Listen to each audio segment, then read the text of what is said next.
प्रिय मित्रों, राधे राधे। इस वीडियो में मैं आप लोगों को प्रहलाद जी ने जो भगवान नरसिंह की स्तुति की थी, वो स्तुति सुनाने जा रहा हूँ। ये स्तुति श्रीमद् भागवत महापुराण से लिया गया है। जब ब्रह्मा, शंकर आदि सभी देवगण नरसिंह भगवान के क्रोधावेश को शांत न कर सके और उनके पास ना जा सके, किसी ने उनका ओर छोर नहीं देखा। देवताओं ने उन्हें शांत करने के लिए स्वयं लक्ष्मी जी को भेजा।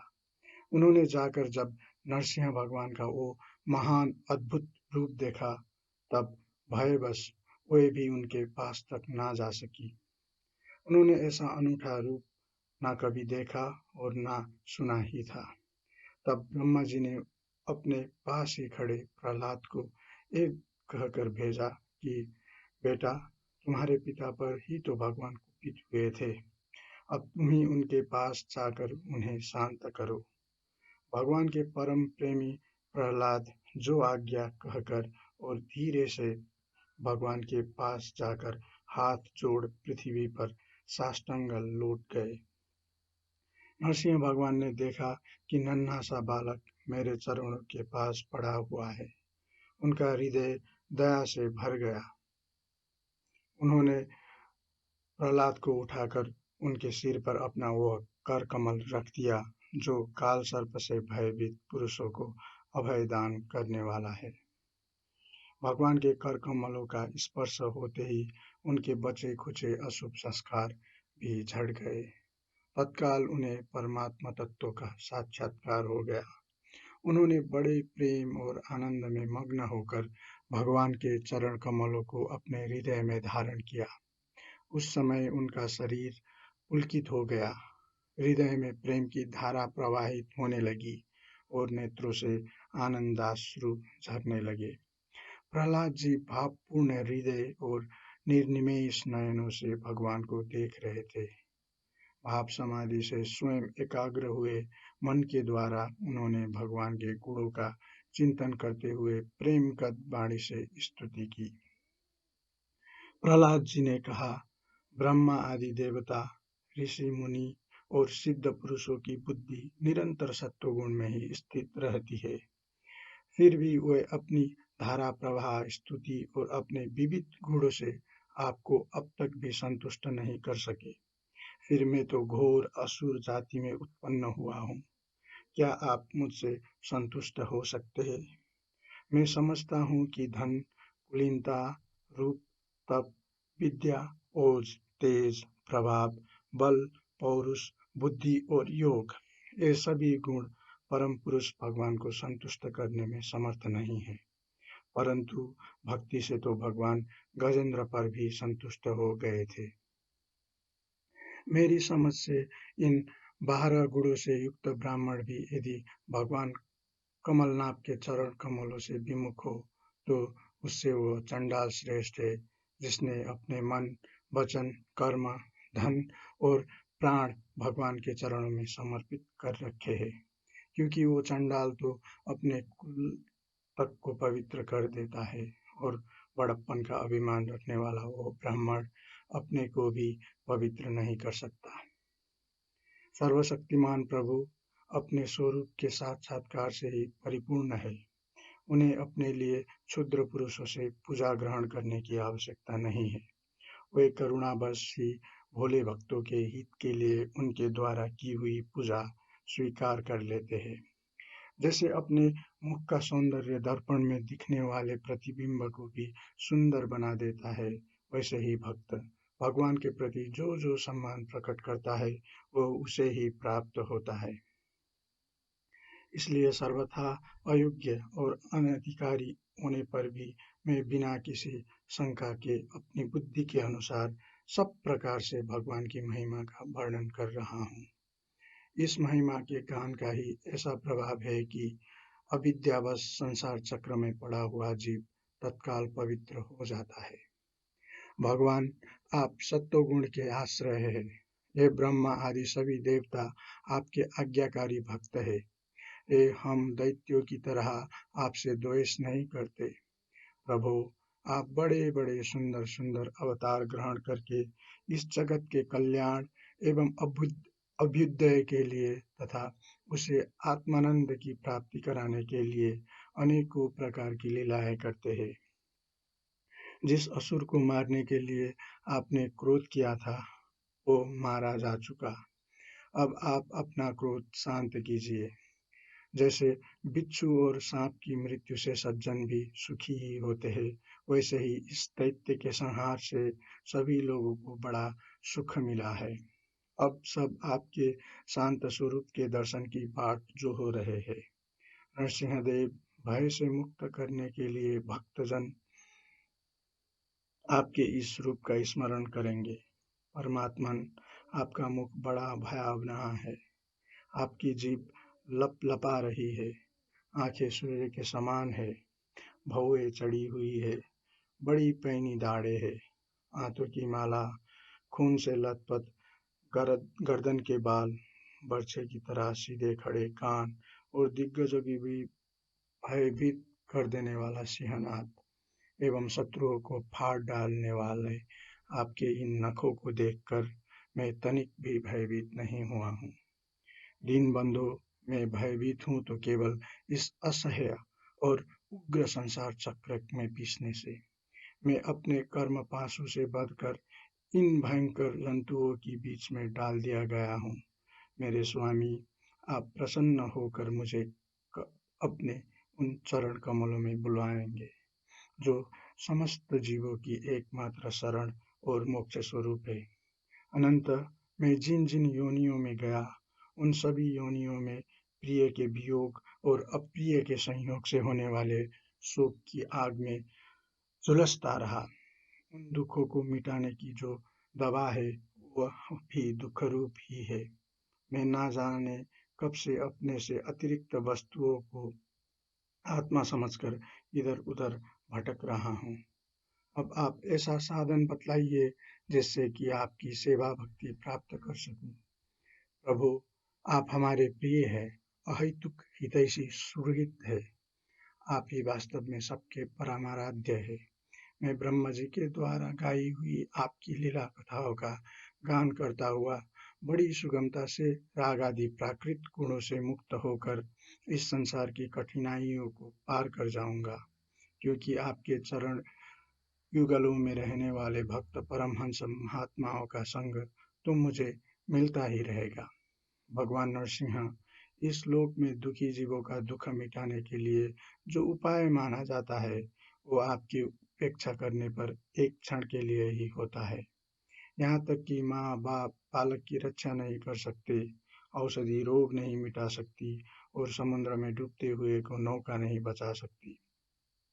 सत्व आदि गुणों के कारण भिन्न भिन्न स्वभाव के जितने भी ब्रह्म आदि श्रेष्ठ और काल आदि कनिष्ठ करता है, उनको प्रेरित करने वाले आप ही है। वह आपकी प्रेरणा से जिस आधार में स्थित होकर, जिस निमित्त से, जिन मिट्टी आदि उपकरणों से, जिस समय, जिन साधनों के द्वारा, जिस अदृष्ट आदि की सहायता से, जिस प्रयोजन के उद्देश्य से, जिस विधि से जो कुछ उत्पन्न करते हैं या रूपांतरित करते हैं, वे सब और वह सब आपका ही स्वरूप है। पुरुष की अनुमति से काल के द्वारा गुणों में क्षोभ होने पर माया मन प्रदान लिंग शरीर का निर्माण करती है। ये लिंग शरीर बलवान, कर्ममय एवं अनेक नाम रूपों में आसक्त छंदोमय है। यही अविद्या के द्वारा कल्पित मन, 10 इंद्रिय और पंच तन्मात्रा, इन 16 विकार रूप औरों से युक्त संसार चक्र है। जन्म रहित प्रभु, आपसे भिन्न रहकर ऐसा कौन पुरुष है जो इस मन रूप संसार चक्र को पार कर जाए। सर्वशक्तिमान प्रभु, माया इस 16 अरों वाले संसार चक्र में डालकर एक के समान मुझे पेर रही है। आप अपनी चैतन्य शक्ति से बुद्धि के समस्त गुणों को सर्वदा पराजित रखते हैं और काल रूप से संपूर्ण साध्य और साधनों को अपने अधीन रखते हैं। मैं आपकी शरण में आया हूँ, आप मुझे इससे बचाकर अपनी सन्निधि में खींच लीजिए। भगवान, जिनके लिए संसारी लोग बड़े लालायित रहते हैं, स्वर्ग में मिलने वाली समस्त लोकपालों की वो आयु, लक्ष्मी और ऐश्वर्य मैंने खूब देख लिए। जिस समय मेरे पिता तनिक क्रोध करके हंसते थे और उससे उनकी भौहें थोड़ी टेढ़ी हो जाती थी, तब उन स्वर्ग की संपत्तियों के लिए कहीं ठिकाना नहीं रह जाती थी। वो लूटती फिरती थी, किंतु आपने मेरे उन पिता को भी मार डाला। इसलिए मैं ब्रह्मलोक तक की आयु, लक्ष्मी, ऐश्वर्य और वो इंद्रिय भोग जिन्हें संसार के प्राणी चाहा करते हैं, नहीं चाहता, क्योंकि मैं जानता हूँ कि अत्यंत शक्तिशाली काल का रूप धारण करके आपने उन्हें ग्रस्त रखा है। इसलिए मुझे आप अपने दासों की सन्निधि में ले चलिए। विषय भोग की बातें सुनने में ही अच्छी लगती है, वास्तव में वे मृग तृष्णा के जल के समान नितांत असत्य है। और यह शरीर भी, जिससे वो भोगे जाते हैं, अगणित रोगों का उत्तम स्थान है। कहाँ वो मिथ्या विषय भोग और कहाँ ये राग रोग युक्त शरीर। इन दोनों की क्षणभंगुरता और असारता जानकर भी मनुष्य इनसे विरक्त नहीं होता। वह कठिनाई से प्राप्त होने वाले भोग के नन्हे नन्हे मधु बिंदुओं से अपनी कामना की आग बुझाने की चेष्टा करता है। प्रभु, कहाँ तो इस तमोगुणी असुर वंश में रजोगुण से उत्पन्न हुआ मैं, और कहाँ आपकी अनंत कृपा। धन्य है आपने अपना परम प्रसाद स्वरूप और सकल संत पहाड़ी ओ कर कमल मेरे सिर पर रखा है, जिसे आपने ब्रह्मा, शंकर और लक्ष्मी जी के सिर पर भी कभी नहीं रखा। दूसरे संसारी जीवों के समान आप में छोटे बड़े का भेदभाव नहीं है, क्योंकि आप सबके आत्मा और अकारण प्रेमी है। फिर भी कल्प वृक्ष के समान आपका कृपा प्रसाद भी सेवन भजन से ही प्राप्त होता है। सेवा के अनुसार ही जीवों पर आपकी कृपा का उदय होता है। उसमें जातिगत उच्चता या नीचता कारण नहीं है। भगवान, ये संसार एक ऐसा अधेरा कुआं है जिसमें काल रूप सर्प डसने के लिए सदा तैयार रहते हैं।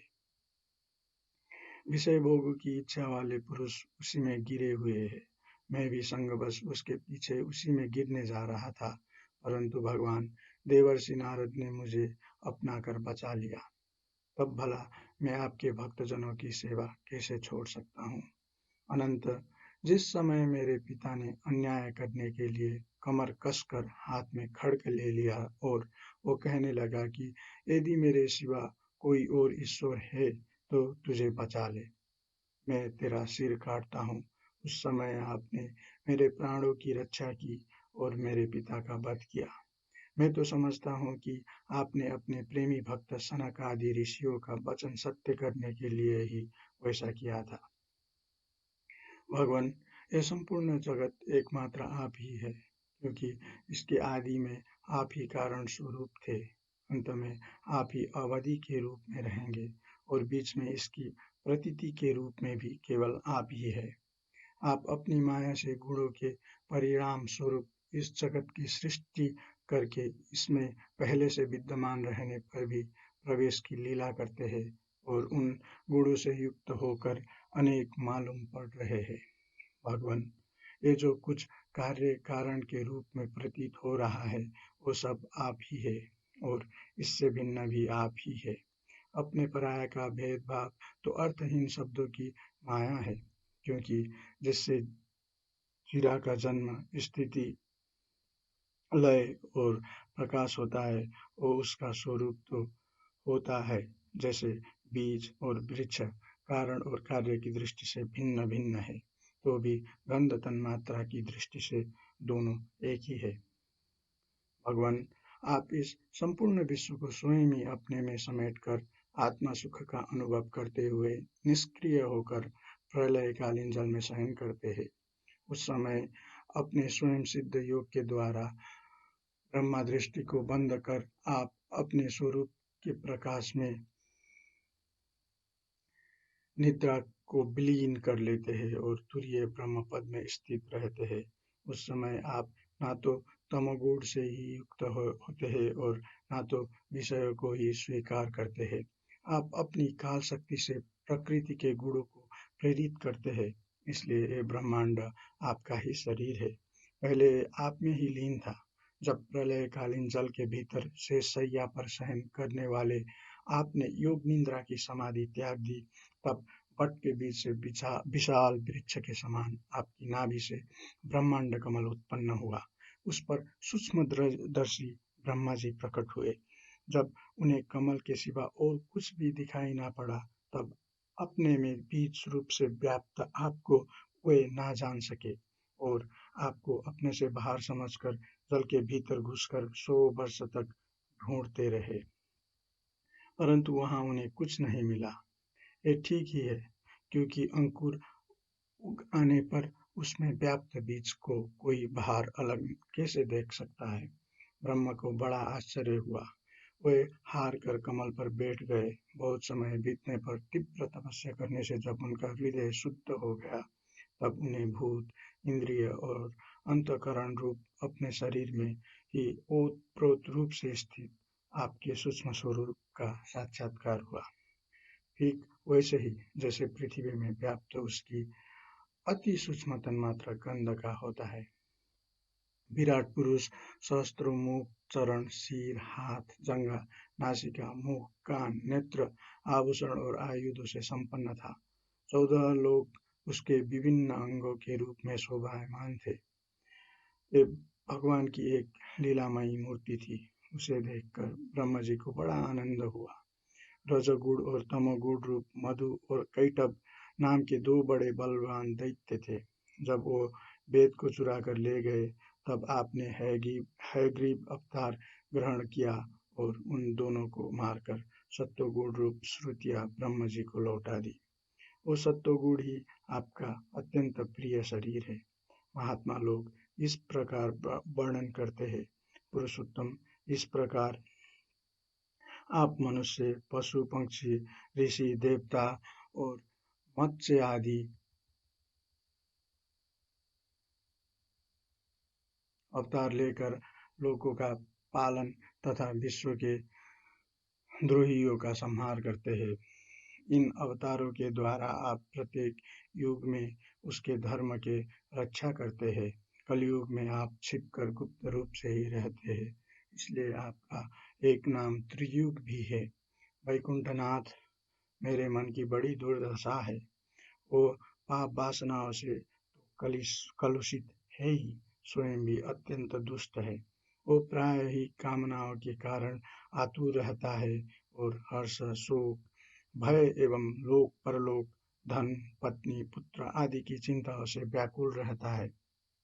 इसे आपकी लीला कथाओं में तो रस ही नहीं मिलता। इसके मारे मैं दीन हो रहा हूँ। ऐसे मन से मैं आपके स्वरूप का चिंतन कैसे करूं? अच्युत, यह कभी ना अगाने वाली जीभ मुझे स्वादिष्ट रसों की ओर खींचती रहती है। जनेंद्रिय सुंदरी स्त्री की ओर, त्वचा सुकोमल स्पर्श की ओर, पेट भोजन की ओर, कान मधुर संगीत की ओर, नासिका भीनी भीनी सुगंध की ओर और ये चपल नेत्र सौंदर्य की ओर मुझे खींचते रहते हैं। इनके सिवा कर्मेंद्रियां भी अपने अपने विषय की ओर ले जाने को जोर चला लगाती ही रहती है। मेरी तो वो दशा हो रही है जैसे किसी पुरुष की बहुत सी पत्नियां उसे अपने अपने सहन में ले जाने के लिए चारों ओर से घसीट रही हो। इस प्रकार ये जीव अपने कर्मों के बंधन में पड़कर इस संसार रूप बैतरणी नदी में गिरा हुआ है। जन्म से मृत्यु, मृत्यु से जन्म और दोनों के द्वारा कर्म भोग करते करते ये भयभीत हो गया है।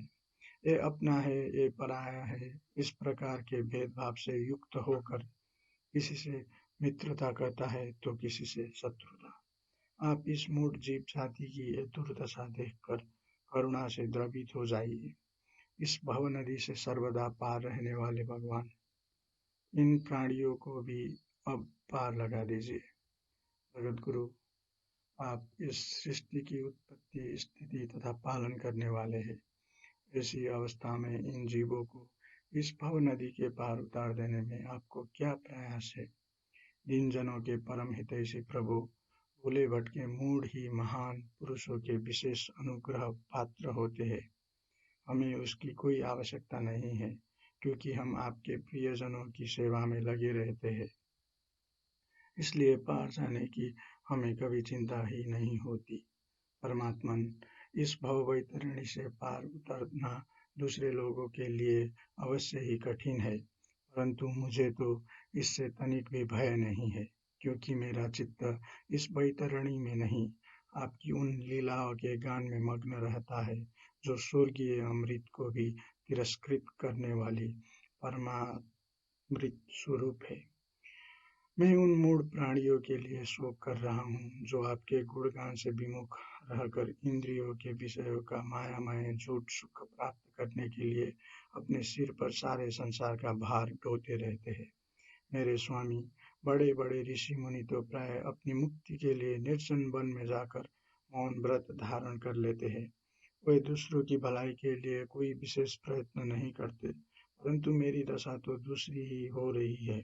मैं इन भूले हुए असहाय गरीबों को छोड़कर अकेला मुक्त होना नहीं चाहता, और इन भटकते हुए प्राणियों के लिए आपके सिवा और कोई सहारा भी नहीं दिखाई पड़ता। घर में फंसे हुए लोगों को जो मैथुन आदि का सुख मिलता है, वो अत्यंत तुच्छ एवं दुख रूप ही है। जैसे कोई दोनों हाथों से खुजला रहा हो, तो उस खुजली में पहले उसे कुछ थोड़ा सा सुख मालूम पड़ता है, परंतु पीछे से दुख ही दुख होता है। किंतु ये भूले हुए अज्ञानी मनुष्य बहुत दुख भोगने पर भी इन विषयों से आगाते नहीं। इसके विपरीत धीर पुरुष जैसे खुजलाहट को सह लेते हैं, वैसे ही काम आदि वेगों को भी सह लेते हैं। सहने से ही उनका नाश होता है। पुरुषोत्तम, मोक्ष के 10 साधन प्रसिद्ध है: मौन, ब्रह्मचर्य, शास्त्र श्रवण, तपस्या, स्वाध्याय, स्वधर्म पालन, युक्तियों से शास्त्रों की व्याख्या, एकांत सेवन, जप और समाधि। परंतु जिनकी इंद्रिया बस में नहीं है, उनके लिए ये सब जीविका के साधन व्यापार मात्र रह जाते हैं, और दम्भियों के लिए तो जब तक उनकी पोल खुलती नहीं, तभी तक ये जीवन निर्वाह के साधन रहते हैं, और भंडाफोड़ हो जाने पर वह भी नहीं। वेदों ने बीज और अंकुर के समान आपके 2 रूप बताए हैं, कार्य और कारण। वास्तव में आप प्राकृत रूप से रहित हैं, परंतु इन कार्य और कारण रूपों को छोड़कर आपके ज्ञान का कोई और साधन भी नहीं है। काष्ठ मंथन के द्वारा जिस प्रकार अग्नि प्रकट की जाती है, उसी प्रकार योगी जन भक्ति योग की साधना से आपको कार्य और कारण दोनों में ही ढूंढ निकालते हैं, क्योंकि वास्तव में ये दोनों आपसे पृथक नहीं है, आपके स्वरूप ही है। अनंत प्रभु, वायु, अग्नि, पृथ्वी, आकाश, जल, पंच तन्मात्राएं, प्राण, इंद्रिय, मन, चित्त, अहंकार, संपूर्ण जगत एवं सगुण और निर्गुण सब कुछ केवल आप ही है। और तो क्या, मन और वाणी के द्वारा जो कुछ निरूपण किया गया है, वो सब आपसे पृथक नहीं है। समग्र कीर्ति के आश्रय भगवान, ये सत्वादि गुण और इन गुणों के परिणाम महतत्व आदि देवता, मनुष्य एवं मन आदि कोई भी आपका स्वरूप जानने में समर्थ नहीं है, क्योंकि ये सब आदि अंत वाले हैं और आप अनादि एवं अनंत है। ऐसा विचार करके ज्ञानी जन शब्दों की माया से उपरत हो जाते हैं। परम पूज्य, आपकी सेवा के 6 अंग है: नमस्कार, स्तुति, समस्त कर्मों का समर्पण, सेवा पूजा, चरण कमलों का चिंतन और लीला कथा का श्रवण। इस षडंग सेवा के बिना आपके चरण कमलों की भक्ति कैसे प्राप्त हो सकती है, और भक्ति के बिना आपकी प्राप्ति कैसे होगी? प्रभु, आप तो अपने परम प्रिय भक्तजनों के परमहंसों की ही सर्वस्व है। नारद जी कहते हैं, इस प्रकार भक्त प्रहलाद ने बड़े प्रेम से प्रकृति और प्राकृत गुणों से रहित भगवान के स्वरूपभूत गुणों का वर्णन किया। इसके बाद वे भगवान के चरणों में सिर झुकाकर चुप हो गए। नरसिंह भगवान का क्रोध शांत हो गया और वे बड़े प्रेम तथा प्रसन्नता से बोले। नरसिंह भगवान ने कहा, परम कल्याण स्वरूप प्रहलाद, तुम्हारा कल्याण हो। दैत्य श्रेष्ठ, मैं तुम पर अत्यंत प्रसन्न हूँ। तुम्हारी जो अभिलाषा हो मुझसे मांग लो।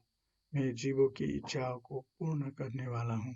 आयुष्मान, जो मुझे प्रसन्न नहीं कर लेता उसे मेरा दर्शन मिलना बहुत ही कठिन है।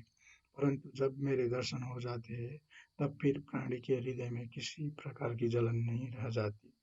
मैं समस्त मनोरथों को पूर्ण करने वाला हूँ। इसलिए सभी कल्याणकामी परम भाग्यवान साधुजन जितेंद्रिय होकर अपनी समस्त वृत्तियों से मुझे प्रसन्न करने का ही यत्न करते हैं।